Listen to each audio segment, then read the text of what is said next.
नमस्ते। हृदय की बात 87 आत्म साक्षात्कार के बारे में बात कर रहे थे हम। ऐसी एक कहानी फिर से सुनाता हूँ आपको। अल हिलाल मंसूर एक नाम के सूफी संत हो गए। उन्होंने अनहलक की घोषणा की। अनहलक माने कि मैं ही ईश्वर हूँ, मुझमें और उसमें कोई फ़र्क नहीं है, क्योंकि सत्य के साक्षात्कार के बाद मुझे ये ज्ञान हो गया है कि मैं ही ईश्वर हूँ। अपने यहाँ तो सब चलता है, परंतु मुसलमानों के देश में ऐसी बात मान्य नहीं है, आप सब जानते हैं। जब बादशाह को वहाँ के पता चला तो उन्होंने उस मंसूर के गुरु जुनैद उनको बुला करके कहा कि मंसूर को बोलो कि इस प्रकार से खुद को खुदा बोलना ये गलत है, मैंने नहीं तो उसकी सज़ा मिलेगी आपको।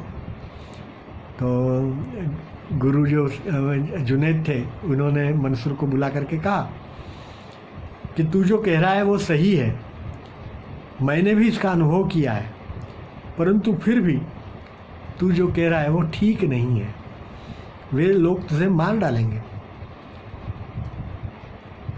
तो इसलिए जितना उन्हें हजम होता है उतना ही कहना चाहिए। तब मंसूर ने कहा कि मैं कहाँ बोल रहा हूँ, यह तो वही तो बोल रहा है। और क्या आप ये मानते हैं कि ये मेरा अहंकार बोल रहा है? नहीं, मेरे अंदर का ईश्वर ही ये कह रहा है। और यदि सत्य का साक्षात्कार हो गया तो फिर मृत्यु का डर को तो कोई सवाल ही नहीं है, क्योंकि मृत्यु तो आनी है जानी है। हर एक जो आदमी जीवित है वो एक दिन तो मृत्यु उसकी तय है, तो इसलिए मृत्यु का मुझे कोई डर नहीं है। और उसने तो यही कहना चालू रखा कि हाँ मैं ही खुदा हूँ। तो जब ये कह दिया तब उसको सज़ा हुई और उसकी हत्या कर दी गई। तो ये तो एक कहानी थी। हमें भी इस प्रकार का पता चलना चाहिए कि हाँ मैं ही ईश्वर हूँ, और वही साक्षात्कार कहलाएगा। भगवत गीता के अंदर इसके लिए बहुत सारे श्लोकों के अंदर किस प्रकार से करना चाहिए वो लिखा है, और उसके अंदर सबसे पहली बात यही लिखी है कि आप आसक्ति छोड़ दो। किसी काम के प्रति, किसी वस्तु के प्रति आपकी आसक्ति यदि निकल जाएगी, जिसको अनासक्ति योग कहते हैं ना, उस अध्याय में भगवान यही कहते हैं कि आप आसक्ति छोड़ दो। आसक्ति यदि निकल जाएगी तो आप